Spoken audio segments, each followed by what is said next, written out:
Hello, dear chess friends, and welcome to yet another episode of Banter Blitz. It's 2018, and I've worked hard on my New Year's resolutions. Be nicer to people. I'm not sure if you noticed, but I called you dear chess friends. Like in the past, I would have called you patsers or dum-dums or nerds. No longer! This is the be nice to people year because I was told, only recently, like on the 3rd of January, that if you want to be treated nicely, you should treat others nicely too. It's sort of a new concept. I'm still trying to grasp, but I'll get there. So from now on, nothing but pleasantries exchanged and pieces, because I'm still a very peaceful guy over the chessboard as well in this show. The way the show works, nothing changed except for my new politeness. Challenge me to a 5-minute game if you happen to be a Chess24 premium member. If you happen to not be one, you can become one on chess24.com/premium. There, if you want to save monies, you can use the bonus code Janistan, which also gives you preferential treatment when you apply for a Janistan citizenship. In the past. What was I? Yeah, plugging Chess24 Premium. So challenge me to a 5-minute game. My username is Jan. You can find it if you hover over my username below the video. And then we might play a lovely game of chess where we might pleasantly and politely exchange our ideas. You know, it's gonna be family friendly. No more F-bombs. Like last show, I dropped a couple F-bombs. Not gonna be able to do it. Not today. Instead, did I switch the sound on? Would it be a pity if all this politeness was lost to the mute button, wouldn't we? Wouldn't it? Yeah, looks like we good. Oh yeah, I should also mention, dressed up today. You should have seen me like 8 minutes ago. I was still wearing my hoodie and my sweatpants. Full disclosure, still wearing my sweatpants. This is the beauty of sitting behind a desk. You can Donald Duck it, or you can keep wearing your sweatpants. Because people only see your upper body part, and you look like a very serious person, which of course I am. Alright. In order to make whoever will post chess starts at 5:02 live not too hard, because I don't want you to have to sit through this rambling too long. There's also part of my new politeness. Let's keep the rambling shorter, so you can get your post out more quickly. Chess starts at 3:26. Let's start playing. What about... Oh, I clicked on someone super strong. Normally I like to warm up a little, because I tend to be horrible in the first game. But how could you not accept somebody with the name of Lorenzo Cocconcelli? Let's see what Lorenzo has up his sleeve.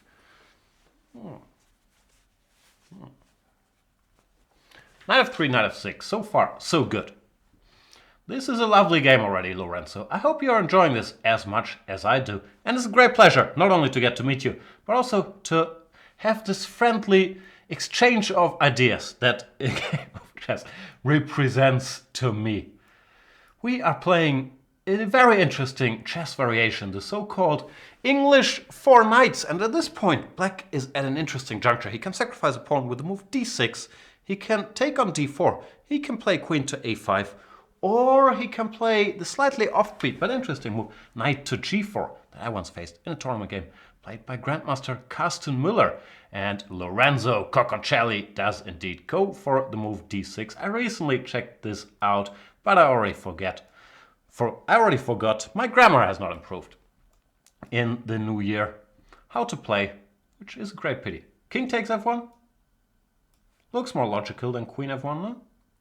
We don't want the queen to get all sidetracked. And now, normally I blunder something around this stage, b3, d5. Can I go knight d5? Looks like it, no? b3, knight e4, is that what I normally blunder? But I have knight d5 then, do I not? Maybe that's not the end of the story. When will I ever study this variation? Will I ever do it? I might never do it. I'll go here. I have a feeling I've done this exact thing in earlier Banter Blitzes and was also not happy with myself. Here maybe? Trying to grab this pawn. Not sure if this is any good. Knight g4, knight d7.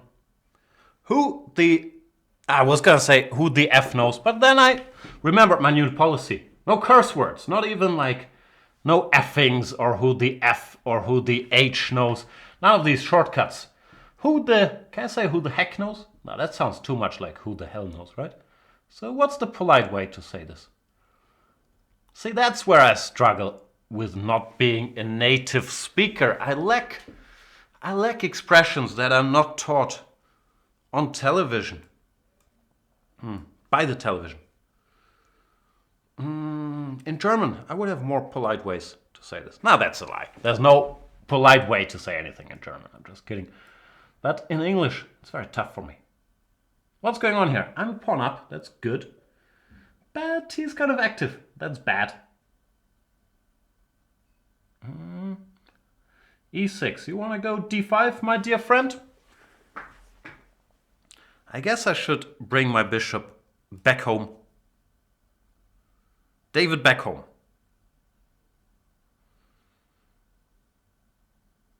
Unfortunately, my comedic skills have not improved on the same pace, at the same pace as my politeness. So you're stuck with dad jokes like David back home. All right, I brought the bishop back home. And now I'm still a pawn up, so that's good. I need to find some way to, queen the pawns. Or bring the ruckus. Now, is that impolite? I don't even know what it means. I'm just randomly quoting Wu-Tang. That's another problem with being a foreigner. Like, we say these things because we hear them on rap records, but we don't really know what it means. I don't know what the ruckus is. See, I can't say MFing ruckus according to my new policies. So I don't even know how to speak. Do I know how to queen this pawn? B4, knight c4, b5, bishop d4. Looks a little premature.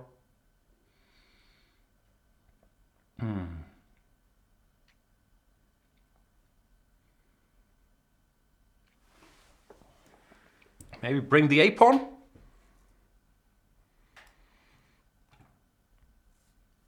Mr. A-pawn. Will you get the job done? Please? Knight c6, good move. I did not see knight c6, which upsets me greatly. I was expecting bishop f8, bishop e3, and I thought the job is done. But now, it's not done yet. e3, knight b4 would be a bit of a mistake. Ugh. Because when the job is done, you must learn how to celebrate.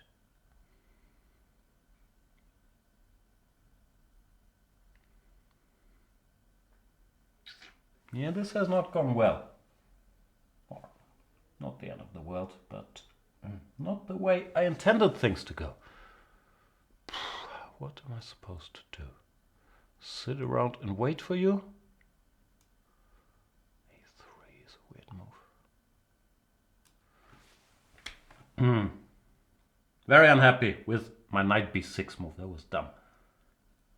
But the good news is, I'm still a pawn up. And sometimes you need to take one step back in order to take two forward, which is probably not accurate here because I just took one step forward. Yeah, this is the problem. Now I have to go back again. Yeah, knight b6, not my brightest idea. Ever. I still do have two connected pass pawns. That should be worth something. If they eventually get rolling. Knight a5 is alright, but I think maybe I should start with e3. Maybe I shouldn't have started with e3. What's this e3 obsession I have?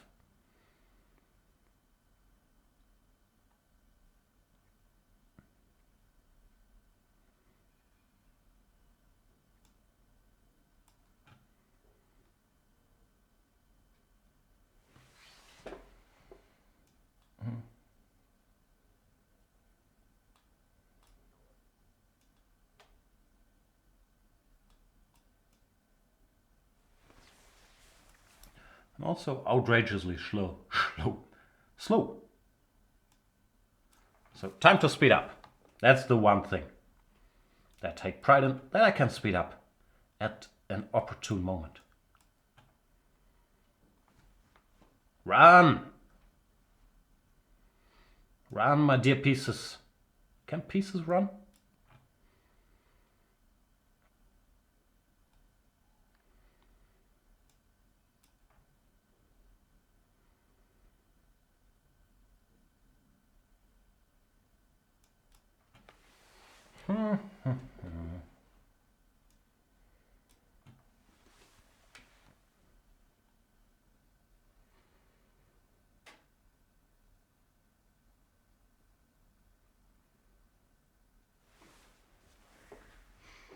Another game that I'm sure will find its way into the textbooks, like 50 dumbest endgame blunders, stuff like that. Is that a textbook?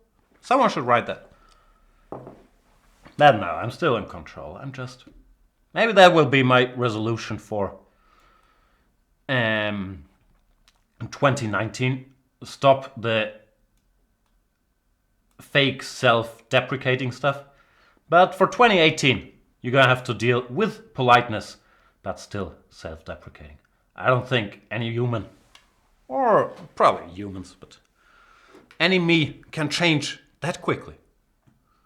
Boom, gimme pawns. See, I still have a bit of this happiness when bad things happen to my opponents, which is probably good as a chess player, but bad as a policy of becoming nicer. So I'm gonna have to struggle with that conflict. As for the game, I believe that the pawn endgame favors me greatly. Let's see if Lorenzo... Ooh, I'm so sorry. Mainly to my kneecap. Let's see if Lorenzo Cocconcelli agrees, and he does agree and resigns. Thank you for the game. Lorenzo Cocconcelli, it's been a pleasure to play you and to get to know you, and I want to apologize that the game did not end the way you wanted it to. But sometimes this is the greatest learning experience. If we lose a game, but we play well, we put up a worthy effort, it's often worth much more than an empty victory. Oh boy. Oh, I get some feedback from Pukey. Let's see. Pukey says, you ramble on a lot in a tangential way, but I kind of like it. That's very kind, see? Even in this upsetting rambling, we can find the positive. We can start trying to find the things that we like about each other, instead of just flaming each other on the internets, as we did last year. Pukey says, your voice is calming and soothing. Oh, thank you, Pukey. Your typing is also calming and soothing. And you're often interesting. See, in 2018, I would have taken this as offensive. What do you mean I'm not interesting all the time? But we have 2018. In 2017, I would have thought this is offensive. 2018, I'm thinking, oh, thank you so much. I don't really think of myself as often interesting. But I'm glad that you find me interesting often, Mr. Pukey. Plus, you kind of have the face that would look good in makeup and perhaps some lipstick. Okay, this is getting tougher. Thank you, Pukey. A black French cut page wig, maybe a small black dress. Just saying. I appreciate it. It's also the year of tolerance. We've all learned so much about being woke in the wake of all the terrible events of 2017. That whatever you're into, Pukey, I'm very happy for you. And I do appreciate all the compliments. Lefty John is asking, Jan, do you watch Lithuanian hoops? Nah, not able to do it. I don't know, I don't watch Keeping Up with the Kardashians either, so I'm not big on Keeping Up with the Balls. I mean, the Ball family, just in case you were wondering. This is basketball talk. Let's play another game of chess, because that's what we're here for, and I don't want to waste everybody's time with talking about my puny interests. Therefore, more chess. One thing we could also tackle in 2019, why do these mugs look disgusting the very second you use them. I do not know. Let's play against Syrian 77. Now, what I also find fascinating, first of all, isn't it beautiful that in the year 2018, even though some people would say we could already do this in 2017 or 98, we can get to know each other by playing people from all over the world, from the comfort of our living room or our office. And Syrian 77 is from Syria, and I would guess that 77 means he was born in 77, which would make him a 40-year-old man, or 41, but that's unlikely, because he would only have had 10 days to turn 41. He does play the King's Indian, one of my favorite openings. It's so full of dynamics, isn't it? It's the favorite opening of great champions of the past, like Robert James Fischer and Garry Kasparov. And those guys, they must have known something about chess. Therefore, I shall also play the King's Indian until the rest of my days. I don't mind that. It's sort of bad positionally. What I care is that I am playing the same line as great champions of the past, such as RJF and GK. They don't call him GK that often, do they? Player number 5 is thinking that Syrian 77 could also be a 77-year-old man. That is true, but I'll still go with my theory as the more likely one. That he was born in the year 1977. Knight h5. So aggressive. I do appreciate that you are trying to checkmate me, because if you succeed, I will hopefully learn a valuable lesson. And if you do not succeed, then hopefully all of us can take something away from the experience. So thank you for these aggressive moves, Syrian 77.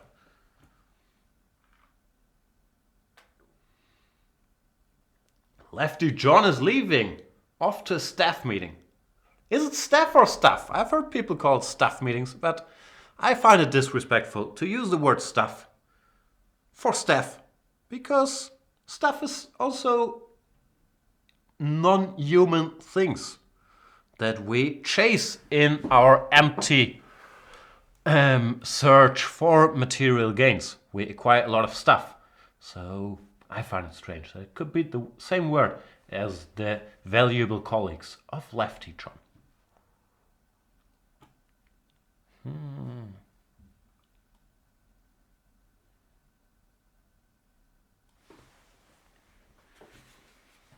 ED4. I guess I should recapture.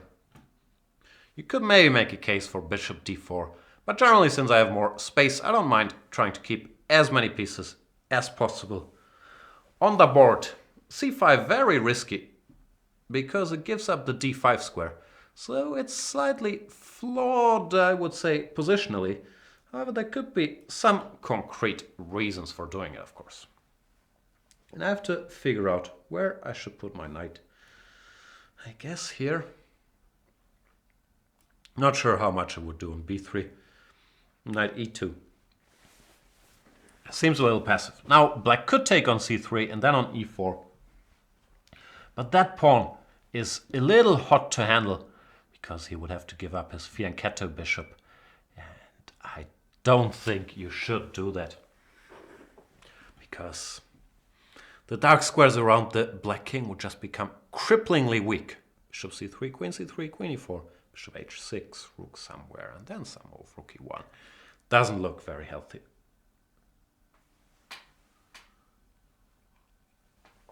Cardinal Superblinds is saying, looking sharp again today, Jan. Thank you so much.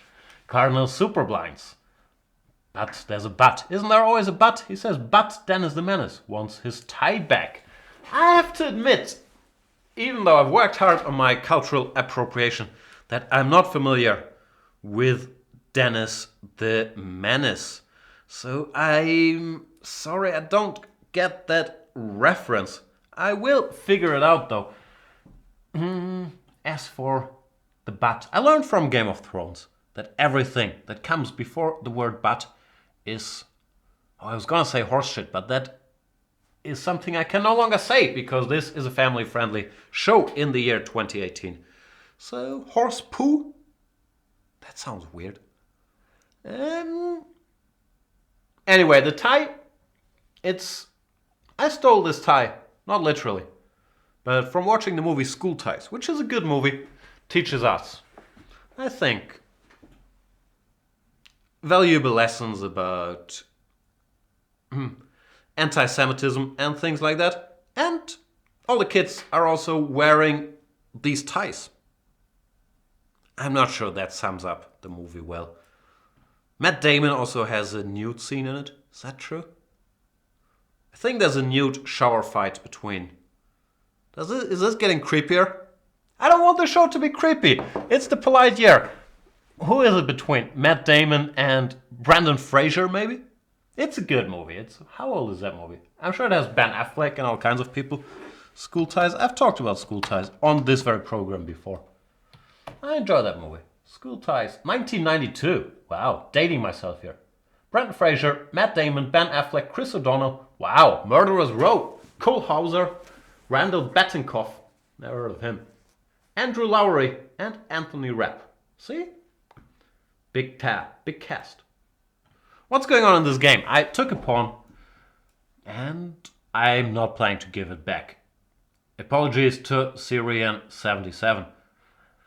I still have not reached the levels of altruism that I'm comfortable parting with pawns after I took them.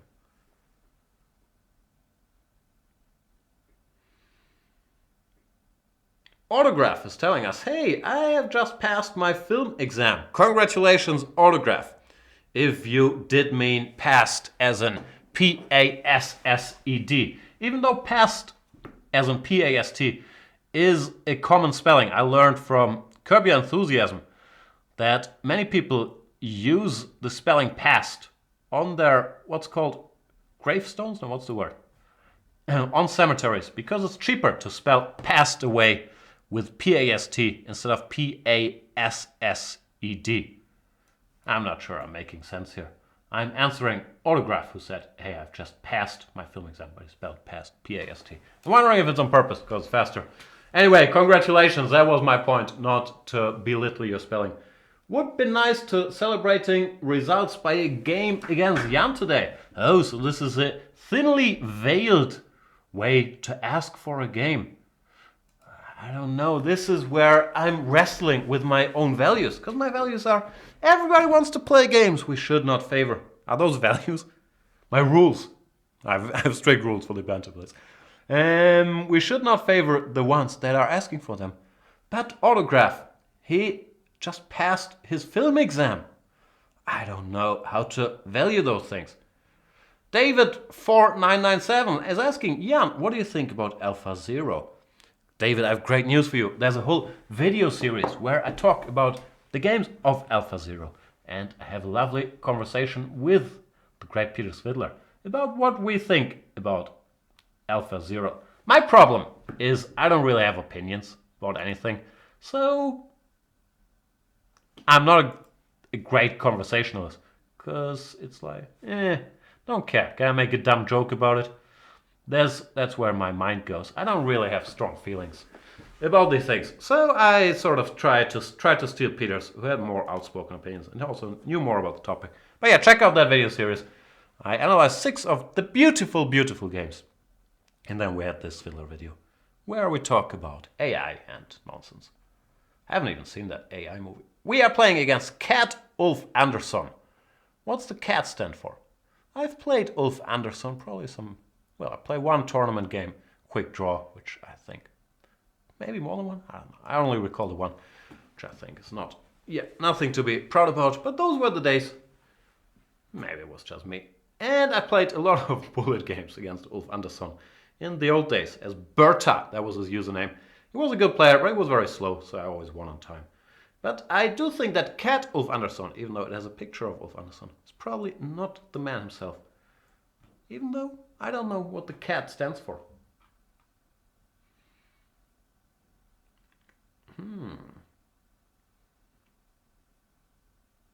Cat of Anderson is saying Jan could try a little meditation practice. Nah, man, who has the patience? But yeah, I read books on stuff, mindfulness. I think I still don't have I don't know what my problem is, the self-respect to do it. Like I'm sitting there. The way I imagine is I sit somewhere very still, try to focus on something, like focus on not thinking or whatever, doing my exercises. I wouldn't be able to keep it up for more than 5 seconds. Like, breathe. You are the rock. You're not thinking anything. I can't do it. I understand that's probably not how meditation works, but still, I don't know. It feels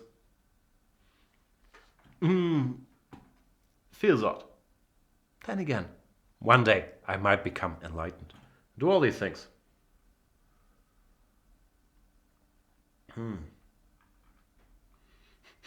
Player number 5 is asking, Jan, do you watch Netflix? That's one of my New Year's resolutions. Watch a little more Netflix. Like, I'm sure I can squeeze out some more of these shows. Knight BD7, is this theory? I should know such things, but I don't. Looks like a theoretical position, even though it's not that. No, but people... Sorry for rambling. People were doing something like this, and then bishop e6 followed by knight b7, maybe? Here, can I go a3? Looks logically.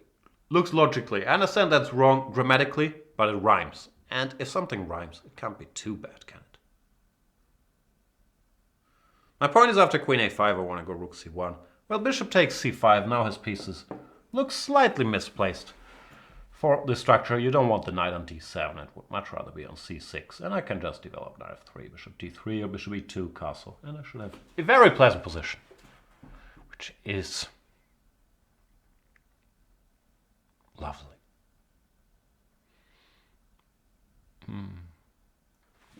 I should also work on my vocabulary. Lovely doesn't feel like the right word to use in that situation, does it? What should I have said? Which is a great joy? Nah. See? I lack idiomatic expressions. I have plenty of idiotic expressions, but that's not the same thing.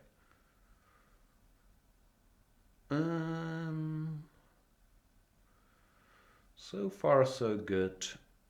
I don't want him to play knight e4 and potentially mess with my structure, so I should do something about it. I'm trying to figure out where to put my queen. Maybe I'll put it here.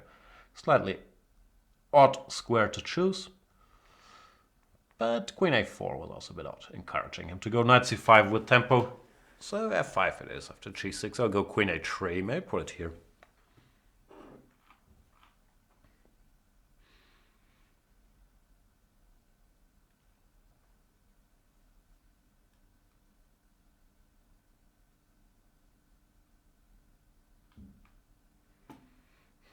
He goes g6. I'll go here.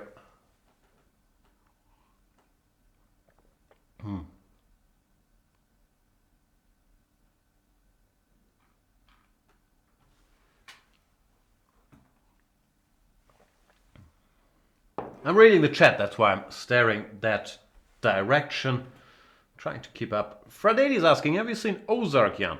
I have seen Ozark. It's not good, but it's entertaining. It's a bit of a guilty pleasure sort of show, I guess. But yeah, I did enjoy it. Queen c7, that looks wrong. It's not a good square.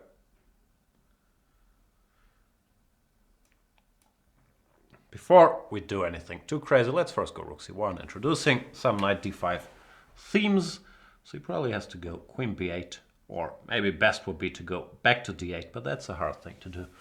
So I'm expecting queen to b8, and then I'll do something. Maybe queen h4 just to keep up the pressure. Here we go. Not an easy position to defend. Now bishop b5 ideas are looming. Knight d4. Look at me beating 1800 players. Boom.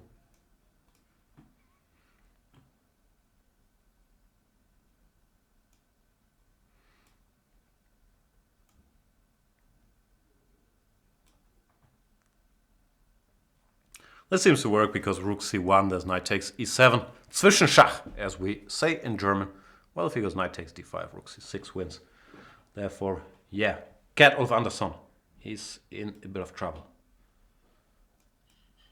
Because now he's a pawn down and I still have this lethal pin, which probably will allow me to increase my material advantage. My apologies. Even further.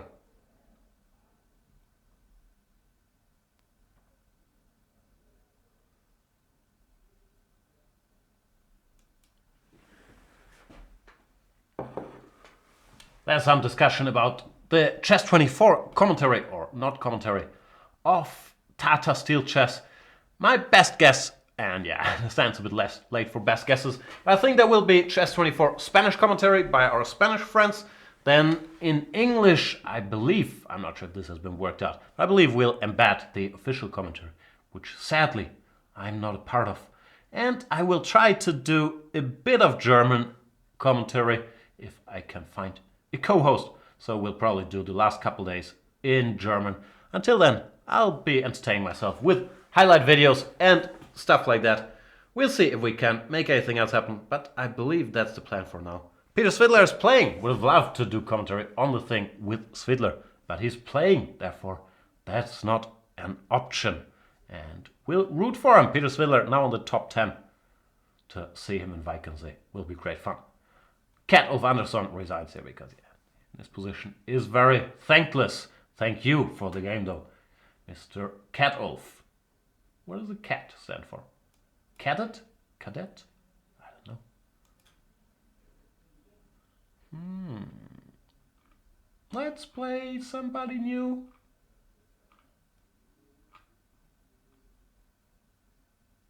What about a bear called Paddington? I've never watched any of the Paddington movies. Am I missing a lot?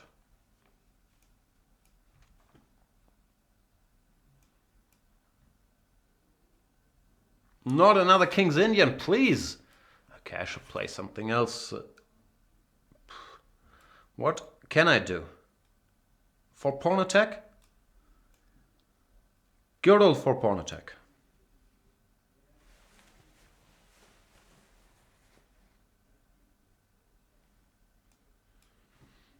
Cat Ulf Andersson says, thanks for the game, Jan. Thank you, Cat Ulf Andersson. See, I'm already sort of forgetting my politeness resolutions. But yeah, thank you. Knight bd7. People don't do this very often. I'm not sure why. Maybe e5. That's excessively aggressive. I'll play bishop d3. After e5, fe, d, d5 is a structure I generally like for white. And Syrian says, yes, you are correct, Jan. I born on 1977. That's what I thought.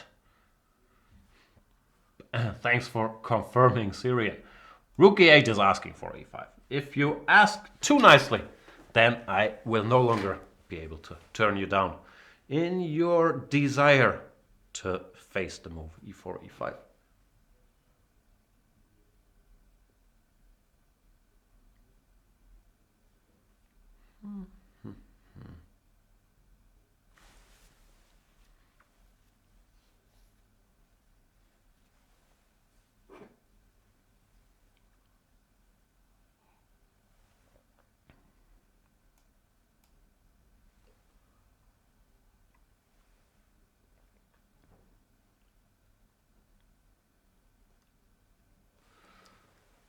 Now, what can we do, Paddington?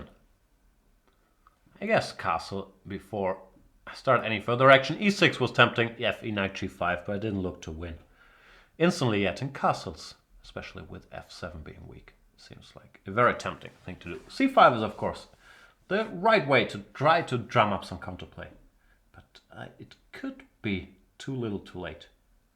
If I manage to do this properly, I might not sure. Let's find out what's happening. Knight g5, cd4. I wanted to go knight f7. Rook f8 is... I could take on g4. Or does it make sense to throw in e6 first, maybe? Maybe that's... then knight f6. I guess I should take here, even though... Makes it harder to win the game by attacking. No. It's more likely I'll win the game by piece up.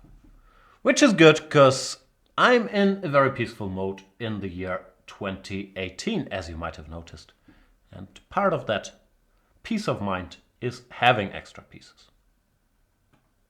Extra pieces, I'm not sure. I'm not pulling this off, am I? Having extra pieces gives me more peace of mind. Nah, I think I'm only making it worse.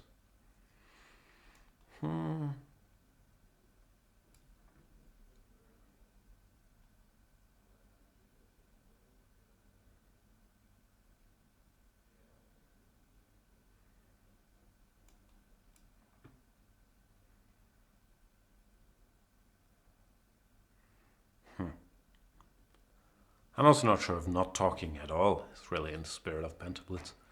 See, I still don't fully understand the format. After all those years, literally after all those years.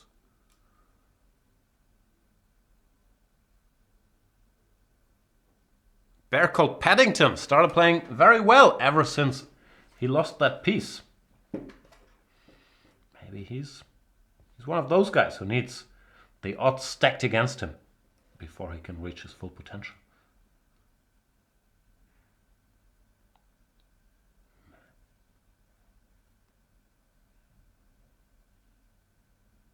So what's a bear called Paddington about? Well, let me Google.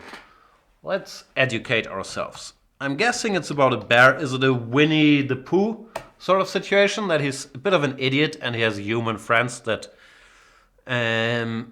think his mishaps are very funny? Paddington. A young Peruvian bear. Ah, he's from Peru. See, that's already good information. I was not aware of Paddington's nationality at all. Travels to London, as you do, in search of finding a home. No one told him about London real estate prices? Like, if I was looking for a home, I'm not sure that traveling to London would be my first move. Finding himself lost and alone at Paddington Station. Ah, what a coincidence. Or maybe his name wasn't Paddington before he arrived at Paddington Station. I think I've been to Paddington Station. Anyway, at Paddington Station, he meets the kindly Brown family who offer him a temporary haven. That's good luck for Paddington, huh? I'm not sure a bear called Paddington's king will have a temporary haven on G8 for much longer, because my not very kindly queen is planning to make his acquaintance very, very soon. So queen f5, f6, and we're still hanging around. How can I get this over with? I'm so bad at checkmating, and that's not even tongue-in-cheek. I'm really do not excel at checkmating. Let's check first.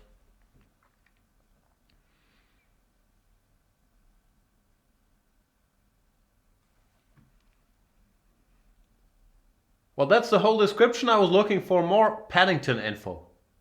Paddington plot. Apologies, by the way, to you Paddington heads out there that thought, today I will finally watch the movie Paddington from 2014. I hope that it will not get spoiled on the Banter Blitz show that I'm planning to watch before Paddington, that you had to endure this.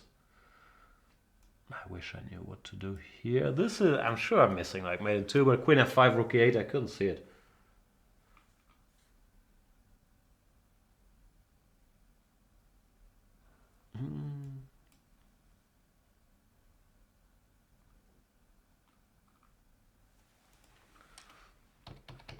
The problem with being German is whenever I Google for Paddington stuff, I mainly get German results. Everything else I get results in English, but Paddington, a lot of German. Am I messing this up, by the way? Are you distracting me with your Paddingtonness? Paddington? I sort of missed Queen c5, to be perfectly honest. Guess I'm still winning because of the pin. And now I'm threatening Bishop h7, Queen takes c5. But not my proudest moment. Paddington plot summary. Spoiler alert. Times of India. An explorer named Montgomery Clyde locates a family of intelligent talking bears deep within the Peruvian rainforest. Alright, apart from sounding like they went to Oxford, they also love marmalade as much as Winnie the Pooh loves honey. See, there's a Winnie the Pooh connection. Naturally, he tells them that they would fit right in back in Britain. Alright, so far that sounds believable. However, there's a dreadful earthquake one day and the bears are forced to seek shelter. Except for Paddington and his Aunt Lucy, everyone perishes. Wow. I wasn't aware this was a tragedy. Later, she sends him off as a stowaway to London, while she herself retires to a nursing home. They have nursing homes for bears in the Peruvian rainforest? Or maybe I'm not following. When in London, Paddington gets a culture shock. People walk by. Not one seems to notice anybody, and everyone's a stranger. Welcome to the anonymity of the big city. Anyway, I'll check it out. Thanks for the game, A Bear Called Paddington. I'm glad we all learned something.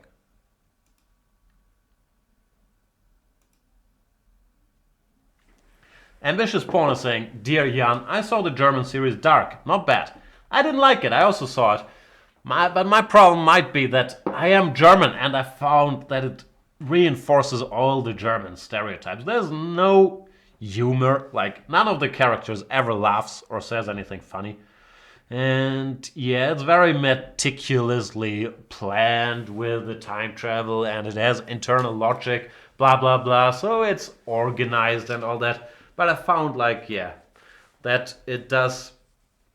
I don't know, it didn't entertain me and there was no comic relief and I thought there's too many characters. Meet these 18 new characters, like, who can remember anything? So yeah, I wasn't a big fan of Dark, even though I stand alone with my opinion. Pretty much everybody I've heard from likes it a lot, so I guess it's worth watching. But for me it was more cringy, like, ugh, stop reinforcing all these stereotypes about miserable Germans wearing their rain jackets walking around. Probably because they're true.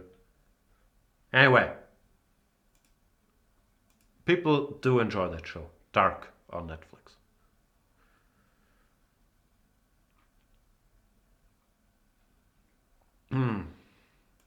Let's play air number 5.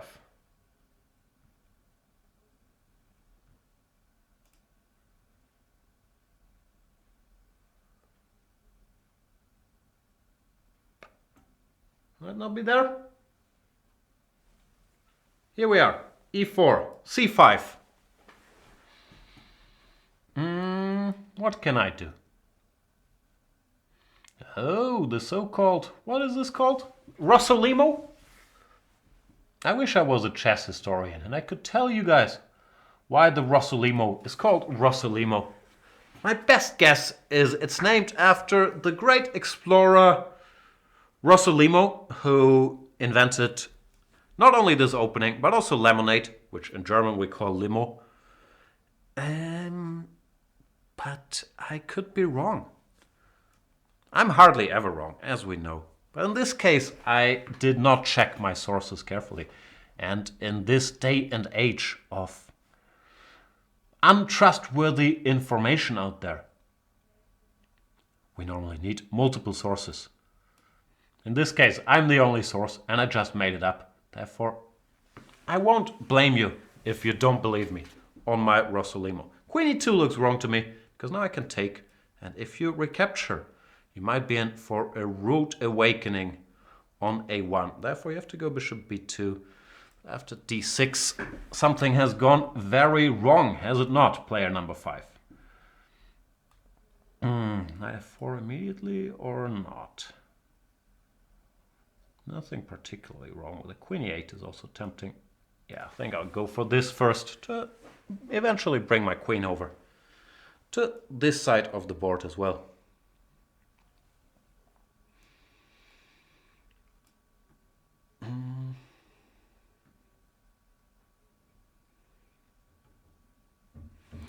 What now? Knight g2 wins a pawn, which I don't know, might be cashing in too early. That's good enough. If in doubt, take them pawns. Nah, I don't wanna.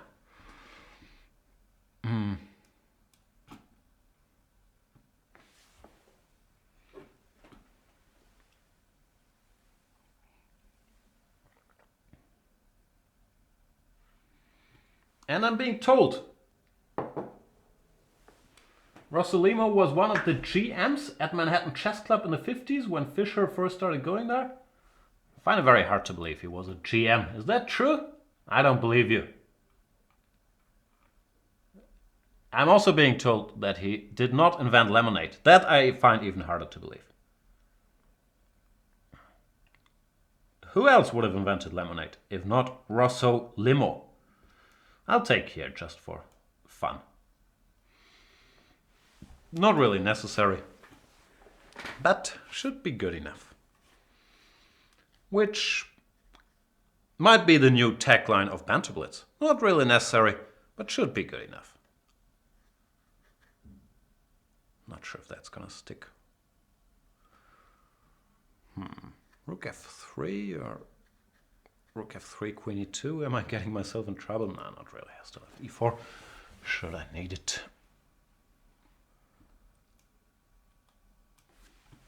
Is it time to stop clowning around? Focus? Nah, not yet. Ambitious Pawn keeps recommending Brawl and Cell Block 99. I looked for that, but it wasn't available on any, official sources here. And it wasn't running in the movie, so I'll wait till it comes out on iTunes or Amazon Prime or whatever. But yeah, Brawl and Cell Block 99. What could be bad about an ultra-violent Vince Vaughn prison movie? Ambitious Pawn is also pointing out, did you know that Fran Drescher's husband invented email? Fran Drescher is the nanny, or the actress that portrayed the nanny in the show The Nanny? Question mark? So, did her real life husband invent email? Or did her husband in the show? Does she ever marry the guy who's employing her in the show? I must admit, I have not watched The Nanny as carefully as I should have. Anyway, thanks for sharing that information, Ambitious Pawn. I would like to checkmate player number 5 on the g2 square. He probably does not feel like allowing that, but there will be horse blood to be shed if you want to avoid that. It's a sort of a Godfather situation. You either give Johnny the part or horse blood will be shed. Can you say that? Horse blood will be shed? Sounds weird.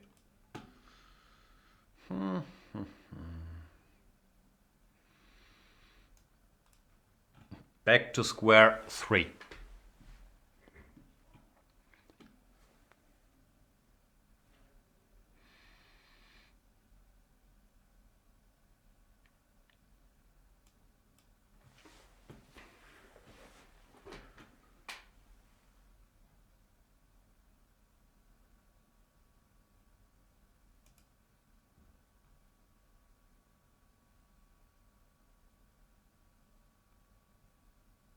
Oh, fantastic news.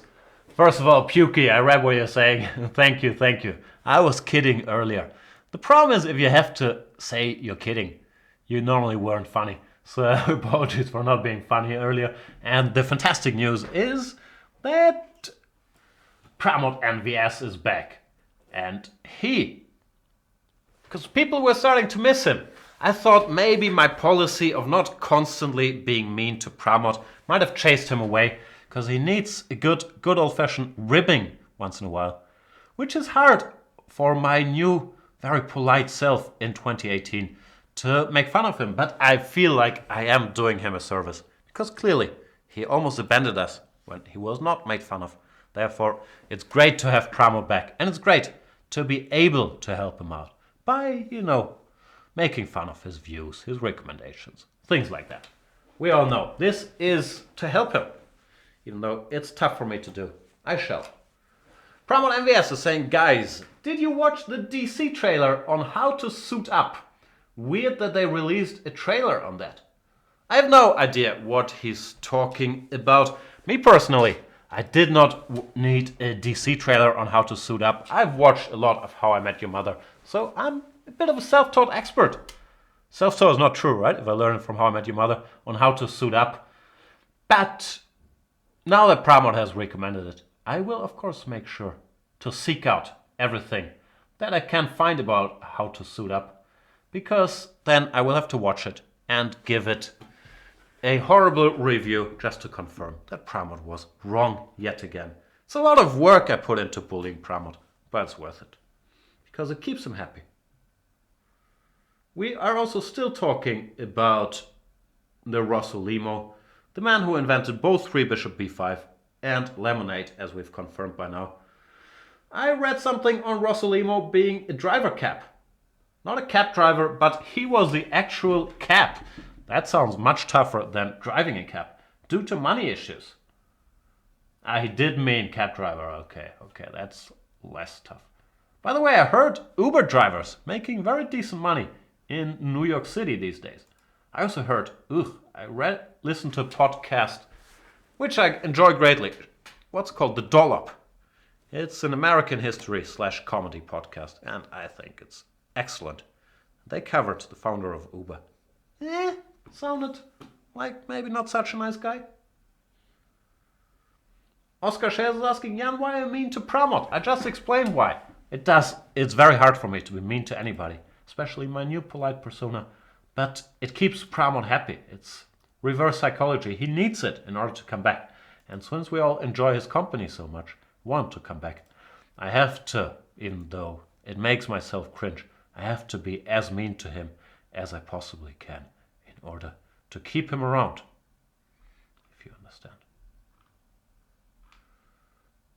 In order to keep any viewers around, I should probably play somebody tough. Once in a while, like Ruby Jr. No offense to everybody else I played so far. I meant as high rated as possible. And I just saw the only game I ever played against Ruby, I lost. So the score is 1-0 in his favor. And of course I shall do my best to rectify that situation. That's tough in Banter Blitz, because I also have to do all this bantering and all the politeness. It's very nice to make your acquaintance, Ruby Jr., and I hope this game will be as much fun for you as it will be for me. We are playing the 5d3 Spanish, an opening that has become a little more popular during the year 2017. A lot of strong players like Caruana has played this quite frequently. I have always been in camp go b5, bishop c5 against it if possible. After c3, I never know what to do. I constantly change my mind if bishop g5 is a threat here or not. For the purposes of this game, I shall treat it as a non-threat. And it looks like Ruby Jr. had no intentions to go bishop to g5. Instead, he wants to do standard maneuvering, knight d2, h3, rook e1. You know, the usual. I will also do a typical maneuver. Bring my knight over to the g6 square. He goes a4. I should not forget to get out the way, because knight g6, ab5 would have been a little awkward. So here we are.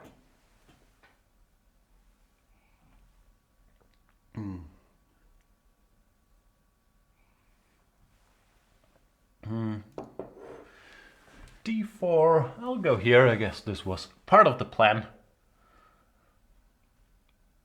By the way, Ruby Jr., is your dad called Ruby?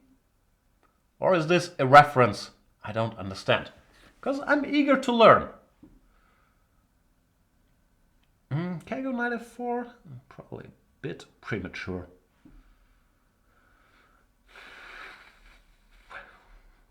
Standard play, you could of course go h6, knight f1, rook e8, knight g3 and so on, but I'd like to do something more active. Knight h5 is tempting, but it doesn't really work, does it? Maybe. 95 DE, Queen H5, ED is not so bad. And DE, DE, 95. Let's find out. Looks interesting enough.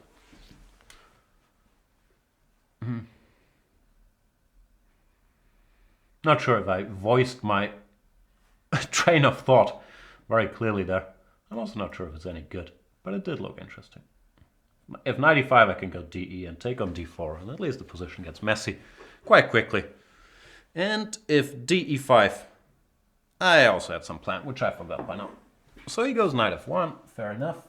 Queen f6, bishop g5 is one way to blunder the queen that I will try to avoid this time around. I guess I'll put this knight here.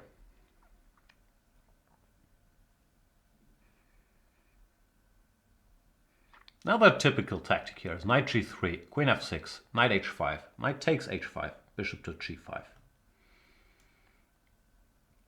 I'll try not to allow that either. And play h6 first. Now if I shall be in time, Shelbyville, then I'll go queen f6 next. Here he can go TE, but I don't mind that. So I've concluded my setup. I've avoided knight h5 followed by bishop g5. And I should be doing alright. I'm not sure what I'll be doing next. But such is life. I've never been much of a planner.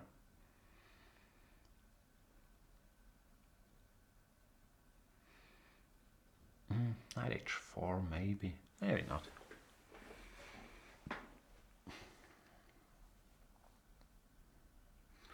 Knight h2. That's sort of asking for knight h4, is it not?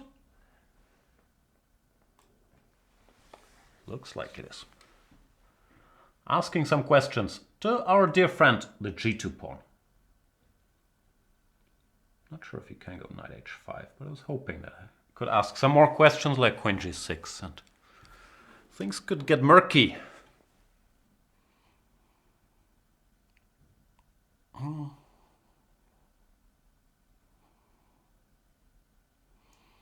This is probably a more sober approach, but here I do have bishops and all that stuff, so I should have a pretty good position. Now he goes knight h5, I guess I'll go here. Threatening checkmate, and he goes back. What's next?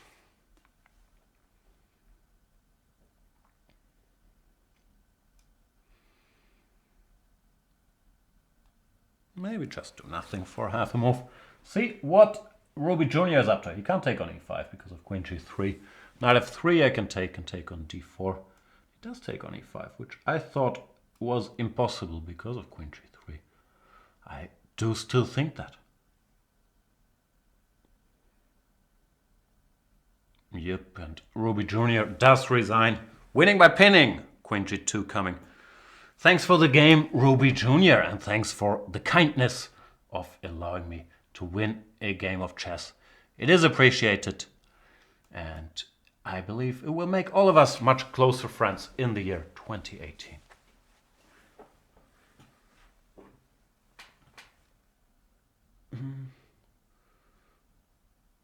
What am I reading? Sanjoy Banerjee is saying, I'm glad to hear Jan is playing Tata Masters. I'm not. I'm not sure where you got that information. Or maybe someone should have told me. Start soon, right? No, I'm not playing Tata Masters. Chapakapacha is saying, hello everyone, did I miss anything? Has Jan been crushing all his opponents? By crushing, I mean grabbing pawns and mercilessly flagging people. I think that's what's been happening more or less. What else is going on?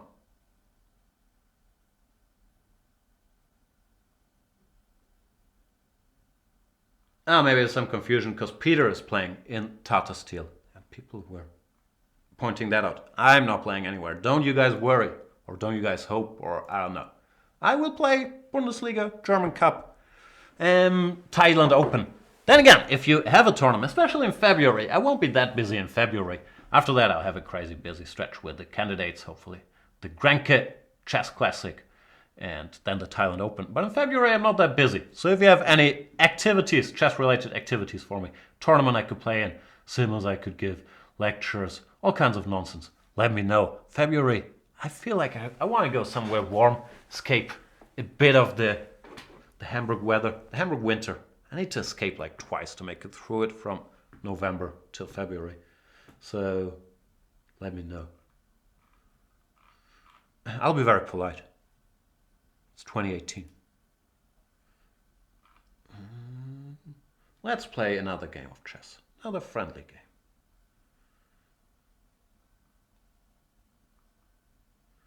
Let me find somebody I have never played before. Like Sid the Kid. Not Billy the Kid or Sid from Ice Age, but Sid the Kid. Sid with a D. So it's not like sit the kids down and watch some chess, but it is a kid named Sid. Not to be confused with a boy named Sue.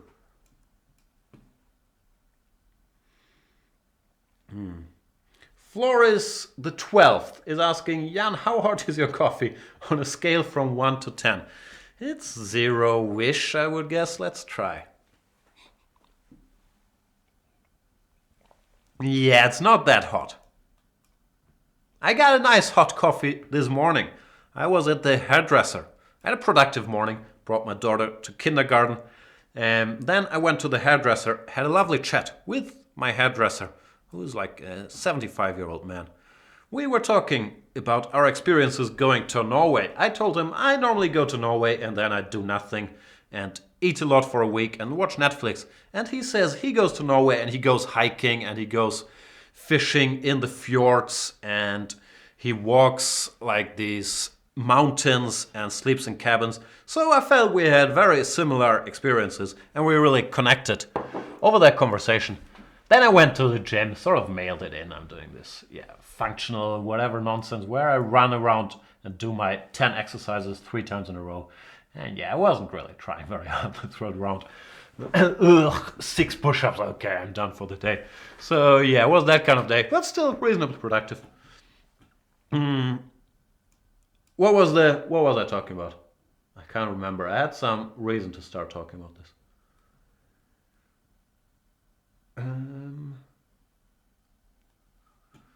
I forgot. Rook c8. These positions are normally a bit better for white. These sort of exchange Slavs with the black knight on d7. The thing is, you want to go queen a4 here, but then black can play a6. I'm not sure if Sid the Kid knows that or would spot that, but it's an important resource. Bishop a6, rook a8 back. Therefore, you don't want to do that. And if I play a random move like rook fc1, he could and should play a6 himself again. After which I would probably go a4. And then decide where to put my queen, b3 or e2, being the obvious candidates. Probably e2. Oh yeah, the coffee started me talking. That's right, because I got a very hot coffee at the hairdresser. It was excellent service, because he kept telling me, okay, I'll stop cutting for a second, because you want to have a zip of that coffee as long as it's hot. And I listened to him. I forgot about that drink your coffee while it's hot policy during Banter Blitz though. And here we are with this. It's not even lukewarm. It's straight up cold coffee now.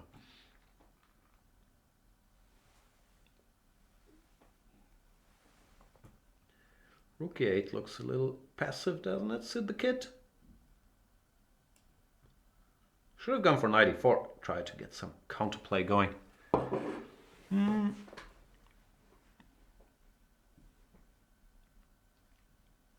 Rook a8, on the other hand, I underestimated. Rook b1 might not have been the greatest decision ever made. Queen b6 is not that enticing.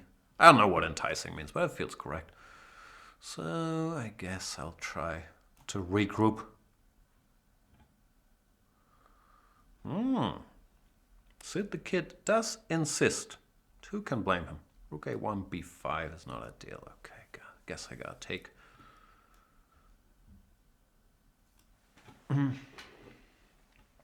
Still a pawn up, but I'm sure I could have handled this better.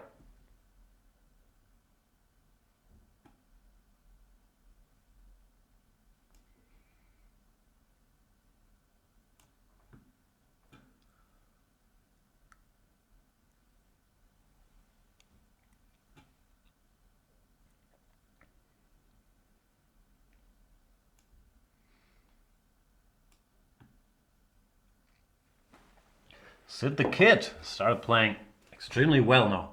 Hanging in there. Knight d2. Yep, he's outplaying me.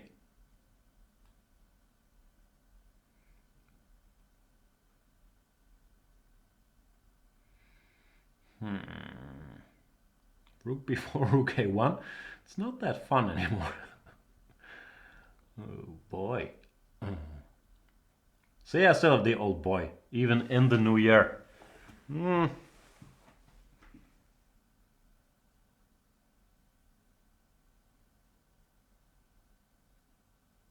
rook b4, rook a1 is a problem. So I have to find some way to hang in there. Being an exchange down. Not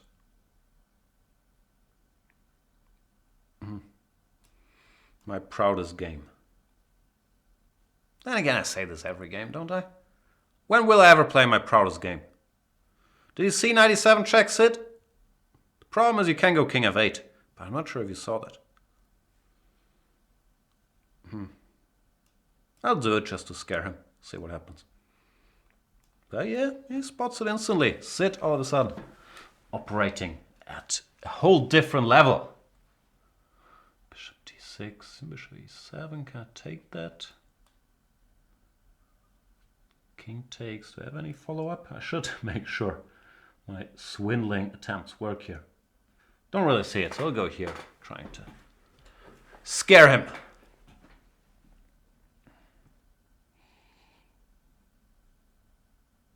Oh, some unexpected drama. I can take rook e7, bishop d6, which looks good.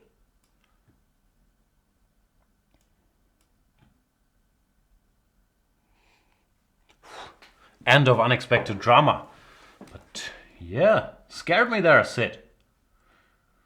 Good game by Sid the Kid, who, had this power sequence somewhere starting around here. Just completely outplayed me.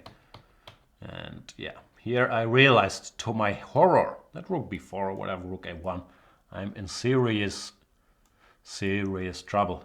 Because here, knight f1, kind of uncomfortable. Therefore I had to give the exchange and go for trickery and deceit, which fortunately worked. But great game by Sid the Kid. And my unsincerest apologies for swindling you.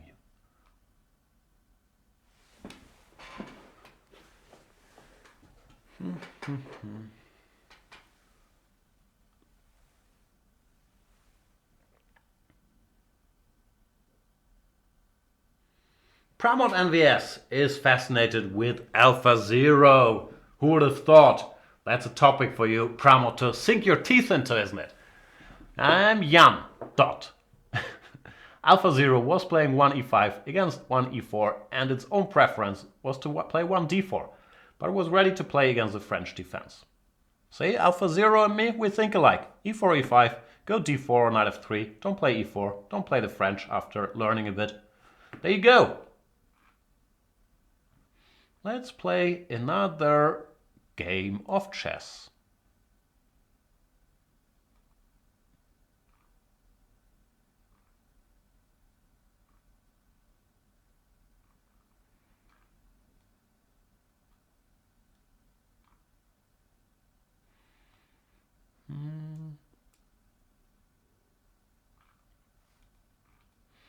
Trying to find the next opponent to exchange pleasantries with. What about Elio Liadi?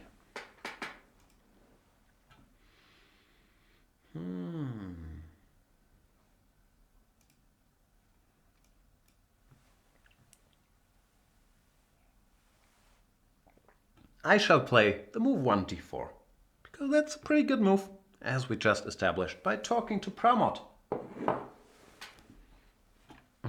Let's see what Elio has in store against 1d4.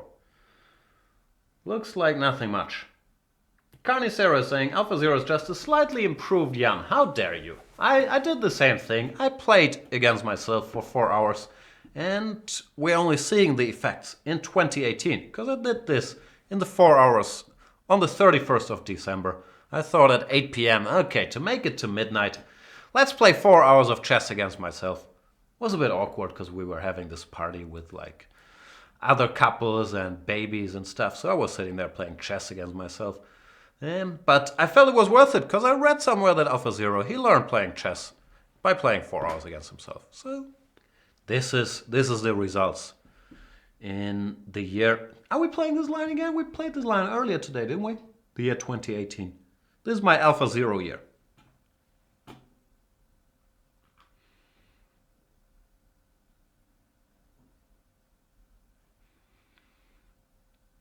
I have a feeling I have had this very position on the board earlier. C5 takes. Is this? What am I recommending? I wish I knew my own stuff. I think I have this in my repertoire, no? My repertoire series. G5, Bishop G3, Knight E4. I give some stuff here. That obviously I can't remember. Knight E4, E3, Queen A5, and then there's Rook C1 or Knight E2. I wish I knew.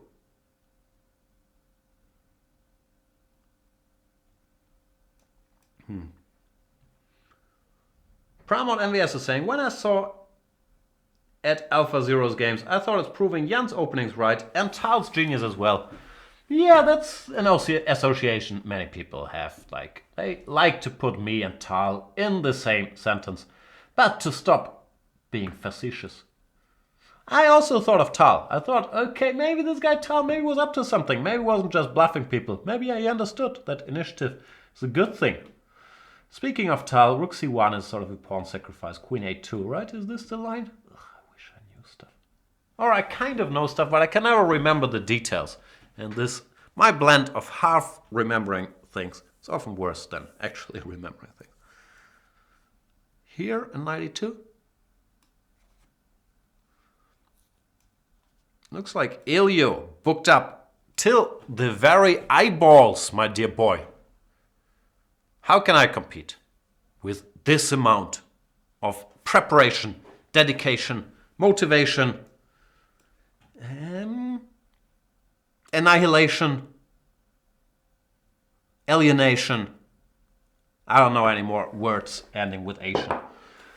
Puerto Rican or Haitian. Is this theory? What am I supposed to do? Take on E4, you take with the queen, I go somewhere. Looks good for me, doesn't it? If this theory, it's weird theory. Queen C2, I have a little Zwischenschach, no? Knight D6 check. So Queen E4 is forced. Then, I don't know, I could go C6, I guess. BC Queen C6 looks kind of interesting. Let's do it. Once again, I'm trying to play the Zwischenschach topic. He could give it Zwischenschach with Queen B4 check, which I actually missed when I played C6, to be perfectly honest. But I don't like this perfect honesty thing. Ugh. He doesn't miss it though. Ilioladi cannot be fooled. Alright, I have to go here. Not happy anymore.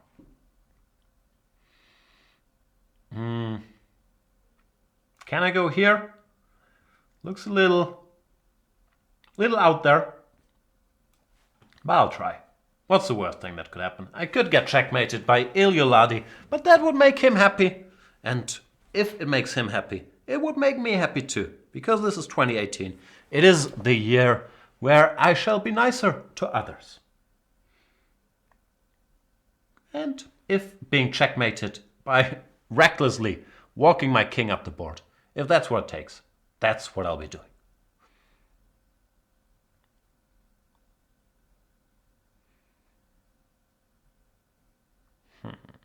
I'm trying to figure out what happens after G4 check. King G4, Knight F6. I could continue my king's journey.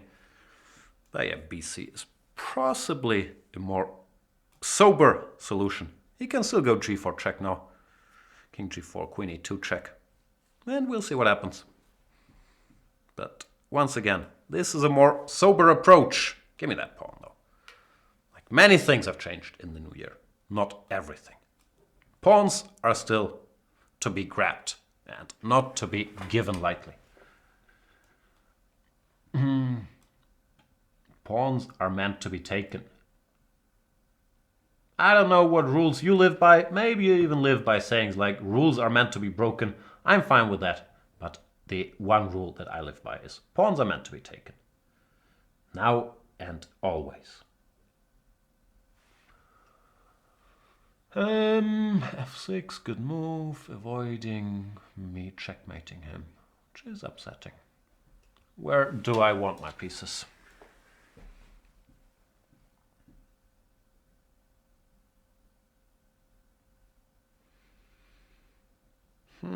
I can't decide.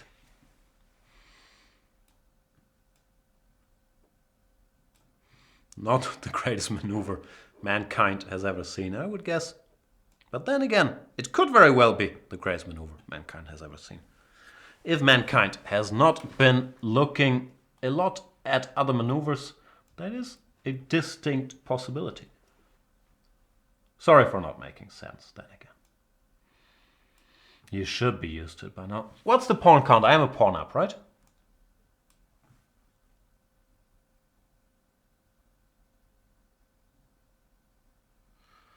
Sorry, I'm still counting pawns. I am a pawn up. 4 versus 3. So it should be enough because he also has 3 isolated pawns. But it ain't over until the fat lady sings.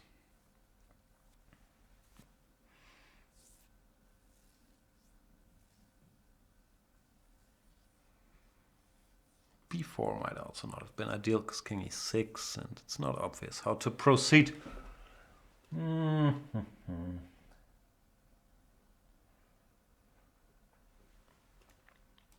Just make moves, I guess. I should try not to blunder my rook. I'm an expert in blundering my rook in positions like this to some knight fork.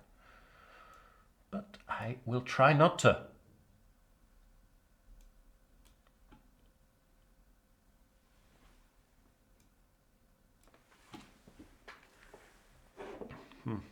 I should also try not to exchange all the pawns to leave some winning potential on the board.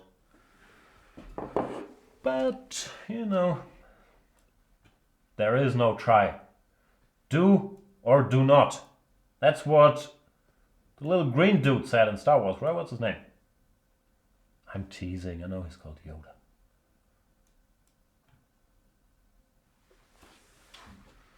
Why do I keep missing rook b6? But this time I can take a pawn, so it was technically a miss. Okay, this is winning now, Mr. Elio Liadi. And you know it. Stop fighting it. Not a thing to say in 2018, is it? And Elio does resign. Thanks for the game, Elio Liadi. I'm sorry the end was not as pleasurable for you as it was for me. Another thing, I'm sure many men have said many a time.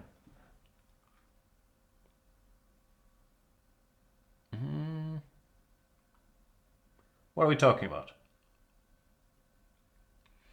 Pramor keeps talking about Alpha Zero games.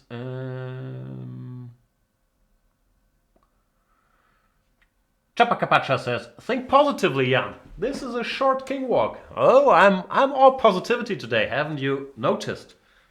What time is it, by the way? Like, time flies when you're being nice to people, doesn't it?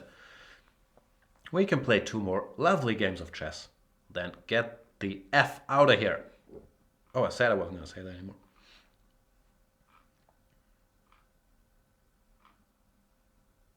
All right, somebody new? Let's play somebody new. Like B100.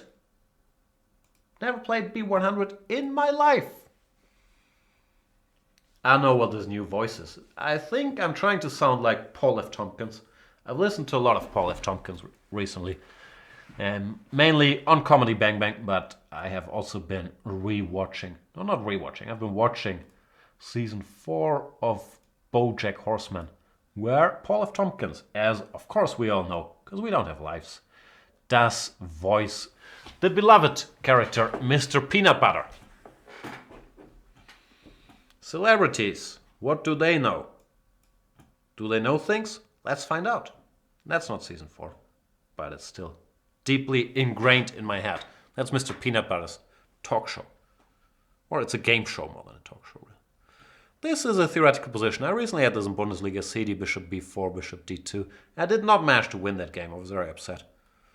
E5 is the main line. I covered this extensively in my recent video series on how to deal with the Italian. This is a very interesting line, actually. Bishop b5, knight e4, CD. And a lot of strong players have championed this line recently. It's very interesting. I think I gave a good solution that I cannot remember in my video series. But if you're interested, look it up. Look it up, people. Look it up. H3, too slow. Go for knight c3, bishop e3. I believe that's what they do. Here, after h3, normally black is in time to go f6 and get counterplay. I have a feeling I've done something similar in a recent Banter Blitz as well, no? Knight c3. How could this be?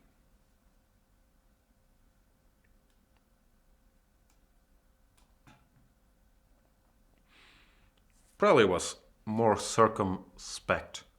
I almost said circumcised, but that's a different thing. More circumspect to take on c3 first. This also looked decent. Now I gotta figure out. Now I can go here, I guess. Complex position. Bishop a6, does this work? Who knows? Looks logical since I just was given that option by bishop c6. Knight c6, some active move, queen f6 or queen d6 or whatnot. Should be alright. But I did not do a lot of calculating, to be perfectly honest. Knight e4, I can here or here. Both look good. Queen f6, knight d5 though, too much of a nuisance. Here, I'll go here.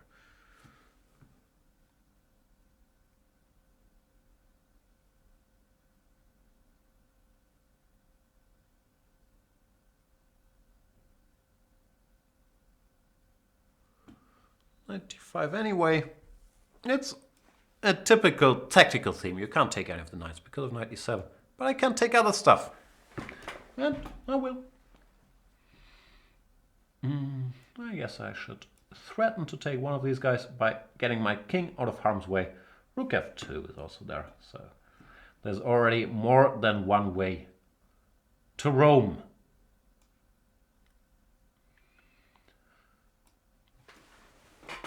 It's nice that nowadays ways to roam have become more affordable, right? Because in the old days, data roaming really cost me a lot of money. But now there's so many ways to roam. And in the European Union, you can normally do it on your own cell phone deal without paying extra. Did that work? I just thought of it. I felt it was very clever when I thought of it. But not that sure anymore. Also, rook b2 felt a little slow. Can I go queen e5, bishop h3? No, I cannot. The knight on d5 actually covers that. So I guess rook f8, rook f1. We'll see. I'm about to lose control, and I don't think I like it. It's also knight b6. I really been dreaming while I was thinking about my roaming joke. No, the situation is no longer clear at all.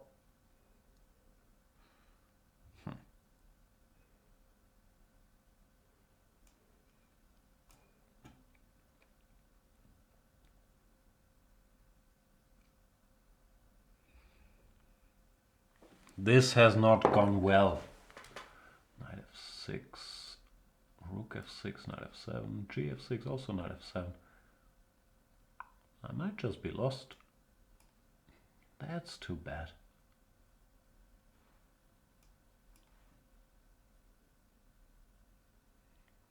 But I shall hang in there. B100.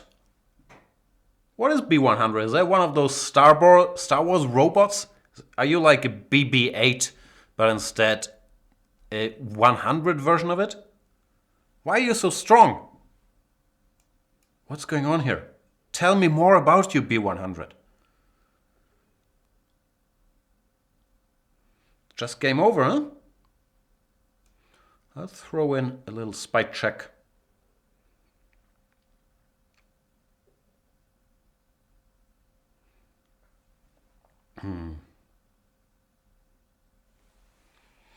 Maybe I was lured into a false sense of safety by B100's 1500 rating, and I'm paying a steep price for it. I'll keep giving checks until I no longer have any checks. Oh, you want to draw? That's often another weird thing to happen in these cases. Okay, there's nothing more I can do, I would guess. B100 feels winning for white. I'm too dumb to calculate, but king f1, rook b1, king e2 feels winning. But he does go for the draw. And why wouldn't you?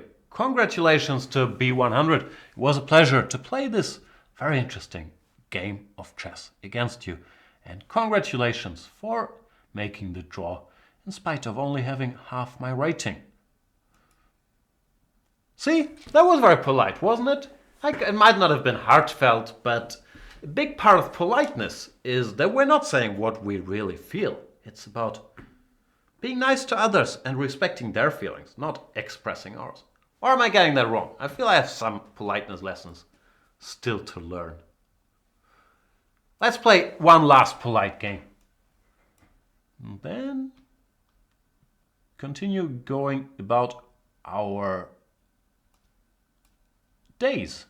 Let us play against Jan Torrent, 95. From Spain, which is fitting because I feel, no offense to Spain, one of my favorite countries. But I feel like torrents are being downloaded in Spain more than anywhere else on this planet. Is that accurate? Inaccurate? Used to be the case, no longer the case? Spanish guys, tell me about it.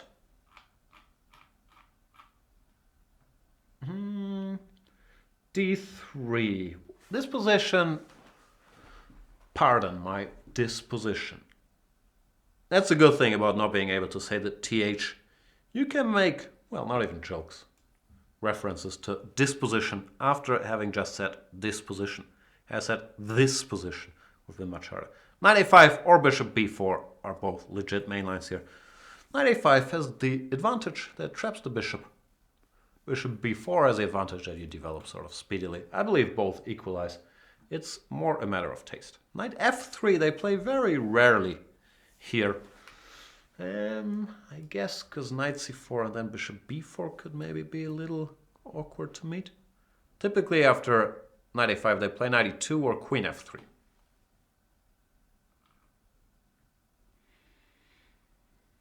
Chapa Capacha says, Jan was an exchange student in Spain, exclamation mark. Where? Question mark. Salamanca, question mark. No, Madrid, exclamation mark. Universidad Complutense. I never went there, but I was in the city. Pramod MVS is showing some knowledge here. He's saying 92 would have been normal. See, Pramod knows these things. I shall waste no time in giving Jan Torrent the Irish pawn center, triple C pawns. He can get rid of one of those though by going c5, which will be a bit of disappointment for me. But he doesn't. And then I should probably spend another move on making it harder for him to do so. Because I enjoy him having these pawns.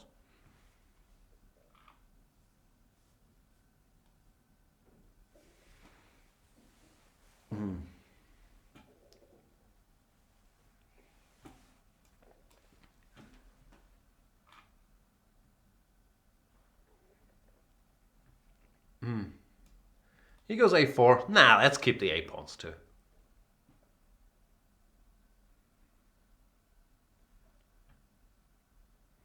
Chapa Capacha is saying, Excelente Senor Madrid. My sister went to Salamanca. That's the only other town in Spain I know.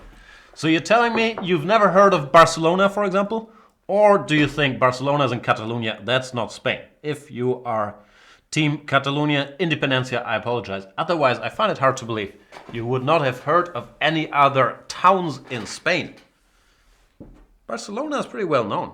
Valencia, Bilbao, nothing rings a bell? I'm sorry, I didn't mean to shame you about your lack of Spanish city knowledge, Chapacapacha, because I can see now you're from Canada, and I am on the record trying to name 5 Canadian cities, and I did not do great. Let's try again. It's not like I haven't learned from my mistakes or study.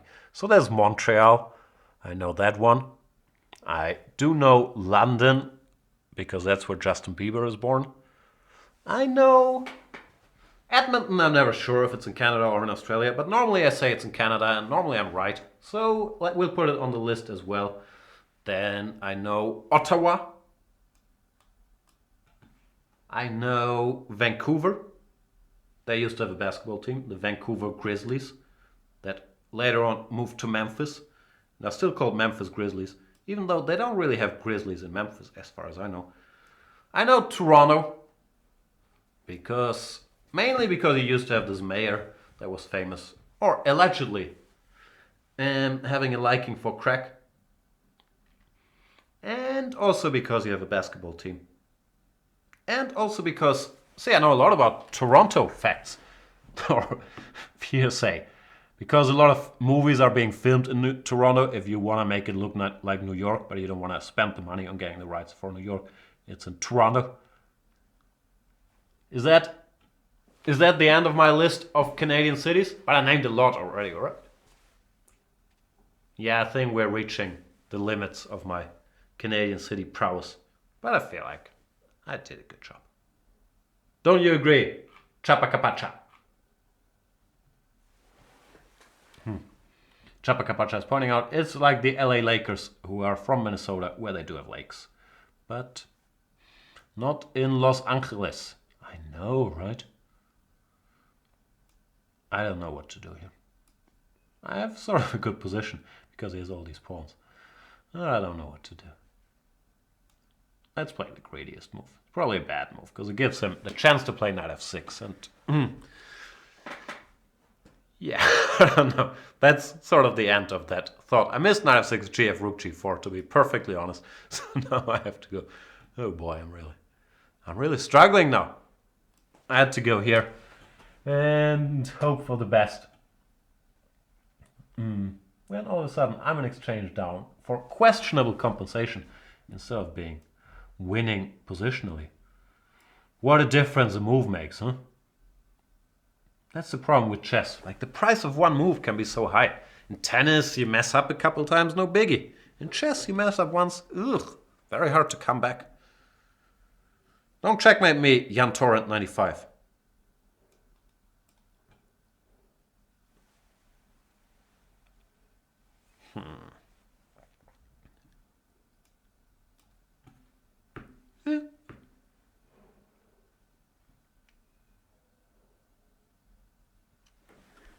Sorry, I'm going to have to focus because I'll be annoyed if I lose that game. And we don't want to end the day being annoyed, do we? Also, note to self, new polite Jan should maybe consider talking a little less about himself, either in the third person or using the royal we. Not a good look for your humbleness. Lefty John is saying, time to go plan B. Nah, not yet. I still think I'm alright, actually. But it's not the smooth ride that I thought this game would be. And yeah, if things really go wrong, I shall win on time. But I also do think that I'm still in decent shape, actually.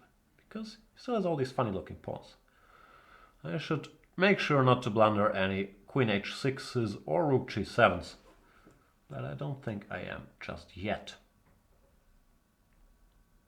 Even though rook g7, bit of a threat, isn't it? King h7 could stop those, maybe. Maybe. You're gonna be the one that saves me. Jan Torrent, 95.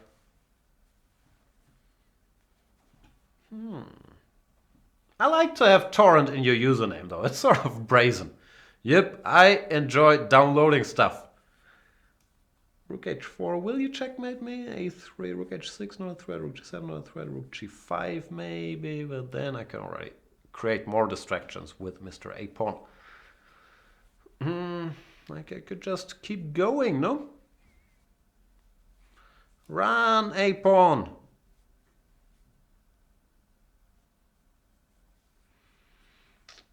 Bit of a nuisance, Mr. A-pawn.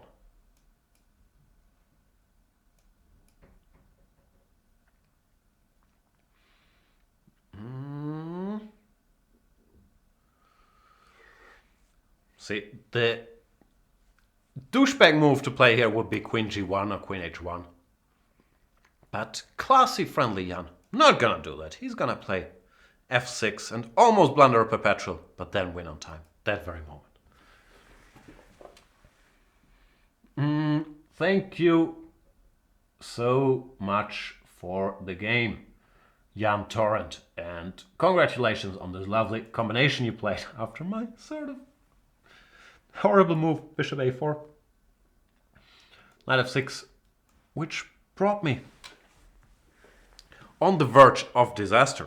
Little known fact, after king h8, if you don't take on e8, but play rook g4 instead, not a fun position for me.